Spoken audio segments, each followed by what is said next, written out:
प्रभु यीशु ने अपने लोगों को एक चेतावनी दी है और यीशु ने अपने लोगों से कहा कि देखो, मैं शीघ्र आने वाला हूँ और हर एक के कामों का प्रतिफल देने के लिए बदला मेरे पास है। यीशु मसीह यहाँ पर उन लोगों से कहता है जो यीशु के ऊपर विश्वास करते हैं और यीशु मसीह के साथ उसके वचन को फॉलो करते हुए उसके पीछे चलते हैं। और ऐसे में यीशु मसीह उन्हें अपने वचन से कई बार उनको सतर्क किया है या उन्हें चेतावनी दिया है, क्योंकि ऐसा ही यीशु के चेलों ने यीशु से पूछा था 24 अध्याय मत्ती में कि प्रभु तेरे आने का और जगत के अंत का क्या चिन्ह होगा।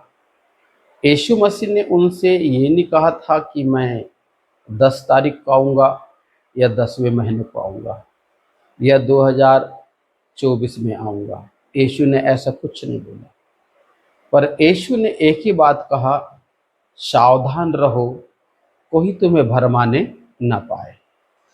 सावधान का मतलब है पूरी तरीके से अपनी चौकसी करो, अर्थात परमेश्वर के उस हर एक आज्ञा को, जहाँ पर परमेश्वर प्रभु यीशु मसीह चाहता है कि वो लोग जो यीशु को फॉलो करते हैं वो उसकी आज्ञा को माने। अर्थात वचन कहता है झूठ बोलना छोड़ दो, वचन कहता है कोई गंदी बातें तुम्हारे मुंह से ना निकले, वचन कहता है व्यभिचार न करो, वचन कहता है किसी को धोखा न दो। ऐसे बहुत सारे वचन से प्रभु यीशु मसीह अपने लोगों से बात करता है। कहने का मतलब ऐसा है कि जब हम इन तमाम बातों को जो मसीह यीशु से हमको दूर करती है, जब हम इनको छोड़ देते हैं तो कहीं ना कहीं हम पवित्रता की ओर चलना शुरू कर देते हैं।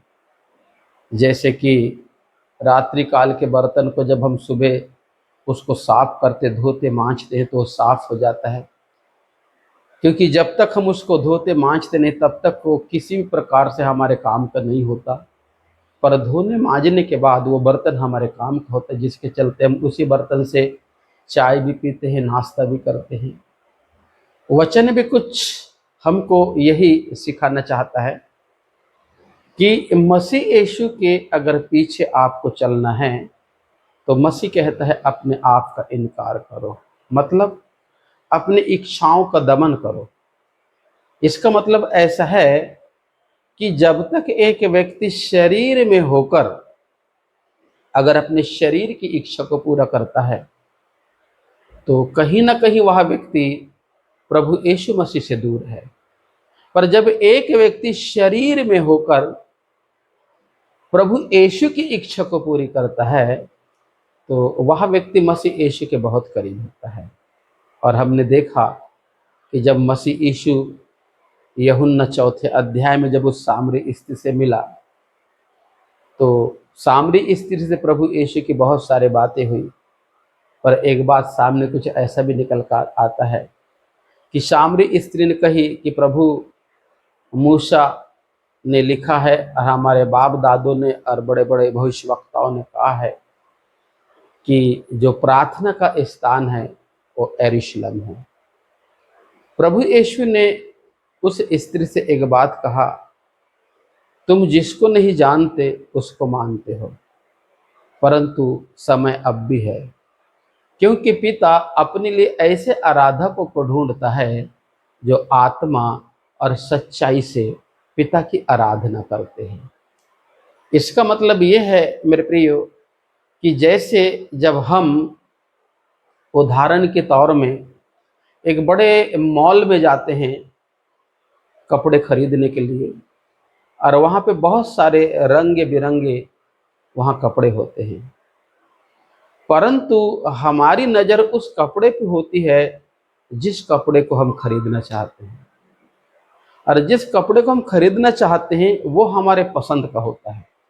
और यदि उतने बड़े माल में अगर हमारे पसंद का अगर शर्ट या पैंट नहीं मिला तो हम वहाँ से वापस आ जाते हैं।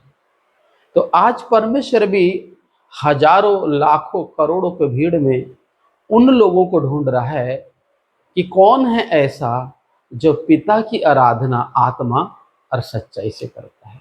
हाँ मेरे प्रियो, तो आज हमको ये समझने की आवश्यकता है, क्योंकि यीशु मसीह प्रकाशित वाक्य में एक बात कहा और उसको मैं आपको पढ़कर सुनाता हूँ। क्योंकि 22 के 14 में कहा, धन्य है वे जो अपने वस्त्र को धो लेते हैं, क्योंकि उन्हें जीवन के वृक्ष के पास आने का अधिकार मिलेगा और वे फाटकों से होकर नगर में प्रवेश करेंगे। हाँ मेरे प्रिय, क्योंकि जब तक हम पाप का, झूठ का, धोखा का, गाली का, अनाज्ञाकारिता का, जब तक हम उनका इनकार ना करें, हाँ मेरे प्रिय, तब तक इस नगर में हम प्रवेश नहीं कर सकते। इसलिए यीशु मसीह ने हमको गाफलती में नहीं रखा है, या हम ये नहीं कह सकते कि प्रभु हमको मालूम नहीं था, परंतु यीशु मसीह अपने सेकंड कमिंग के बारे में या पवित्रता के बारे में आज के 2025 साल पहले से इस वचन में, इस बाइबल में रख दिया है कि जब एक व्यक्ति जब यीशु पर विश्वास करे तो बाइबल में लिखा है कि उस व्यक्ति का जीवन पुराना नहीं परंतु नया होना चाहिए। और यदि हम मसीह में आने के बाद वही पुराना जीवन को जीते हैं तो मैं समझता हूं कि हम मसीह के लायक नहीं हैं। और यदि मसीह में आकर हम नए जीवन को जीते हैं तो मसीह से हमको कोई दूर नहीं कर सकता। और यीशु मसीह स्पष्ट रीति से कहता है 12 पद में 22 के, देख मैं शीघ्र आने वाला हूँ और हर एक के कामों के अनुसार बदला देने के लिए प्रतिफल मेरे पास है। अब सामने 13 पद में एक बात भी कहता है कि मैं अल्फा और ओमेगा, पहला और अंतिम, आदि और अंत हूँ। इसका मतलब ये है कि अब ऑप्शन हमारे पास नहीं है, ठीक है, मतलब यहाँ सब कुछ खत्म हो गया। मतलब कहने का मतलब ऐसा है कि यीशु जो बोल रहा है 12 पद में, यीशु जो बोल रहा है 14 पद में, वचन कहता है कि एक व्यक्ति को जो यीशु पर विश्वास करता है उस व्यक्ति को इन वचन से होके जाना ही पड़ेगा। परंतु यदि इन वचनों को अपन बाईपास कर देते हैं और कहते हैं कि चलो एक उम्मीद या एक आशा हम ये कर सकते हैं कि हमको उधर आगे मौका मिलेगा, तो यीशु ने यहाँ 13 पद में स्पष्ट कहते हैं अल्फा भी, ओमेगा भी, पहला भी, आदि, सब कुछ यीशु है। मतलब हमारे लिए जो एक आशा थी वो खत्म हो गया है ना। इसलिए मसीह यीशु जो वचन से एक विश्वासी से जो बात करता है तो उसको हमको समझना है कि यीशु मसीह आखिर हमारे जीवन को कैसा देखना चाहता है। कई बार हम निराश हो जाते हैं, कई बार हम दुखी हो जाते हैं, ठीक है, परंतु एक बात तो हमको याद रखना है कि अगर हम यीशु के पीछे चल रहे हैं मेरे प्रियो, अगर हम यीशु के पीछे चल रहे हैं तो कुछ तो बात होगी या कुछ ऐसी बात जरूर हमारे सामने आएगी जो हमको मसीह यीशु के पीछे चलने से रोकेगी।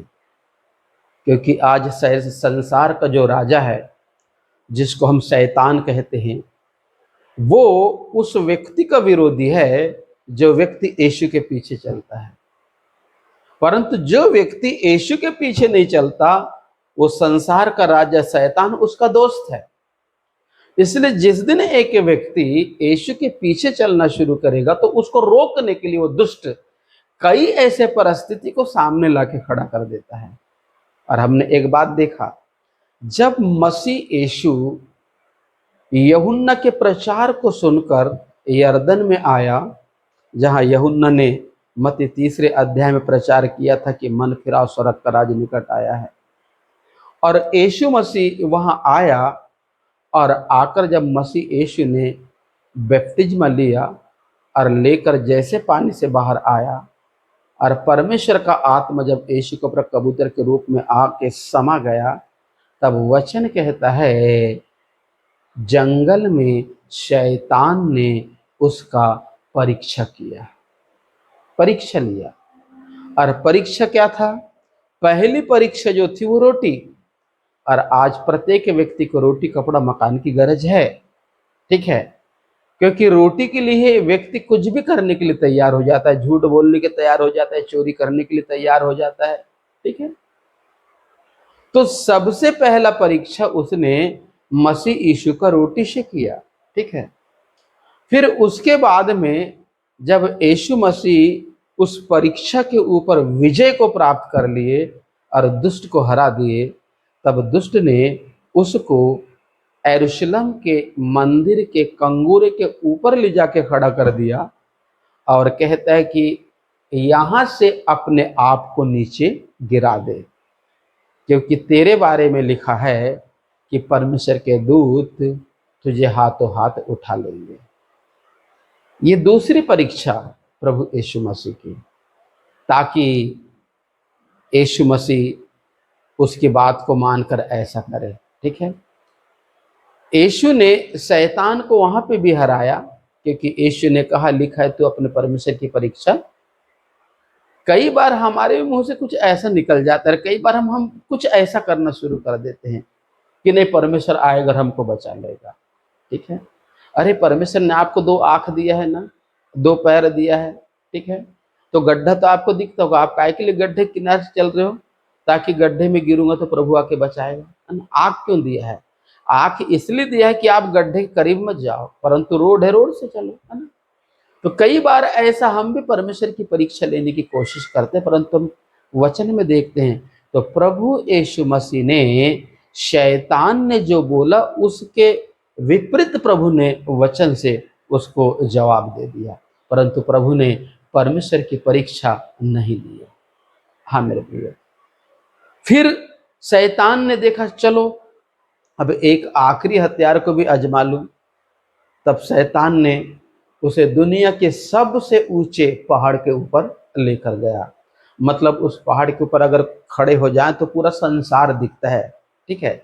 दुनिया का सबसे ऊंचा पहाड़ में यीशु को लेके गया और ऊपर खड़ा कर दिया और यीशु से कहता है चारों तरफ देख यीशु, ये जो संसार है, संसार की खूबसूरती है, सोना है, चांदी है, धन है, दौलत है, पैसा है, कौड़ी है, ये जो भी है, शैतान कहते हैं ये सब मेरा है, ये सब मेरा है और इन सब के ऊपर मेरा अधिकार है, ठीक है।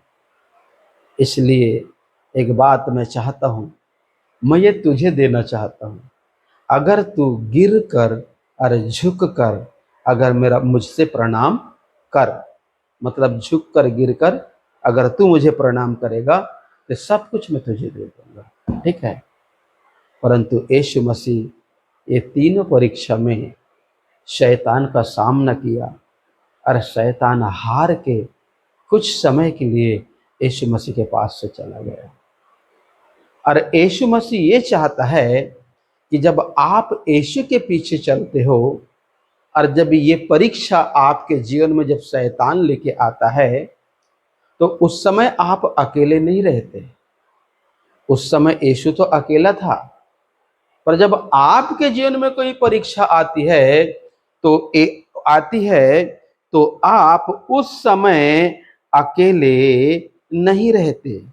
परंतु एक बात याद रहे, उस समय प्रभु यीशु मसीह आपके साथ में इसलिए रहता है कि उस परीक्षा से यीशु मसीह, उस परीक्षा के ऊपर यीशु मसीह आपको विजय दिला सके।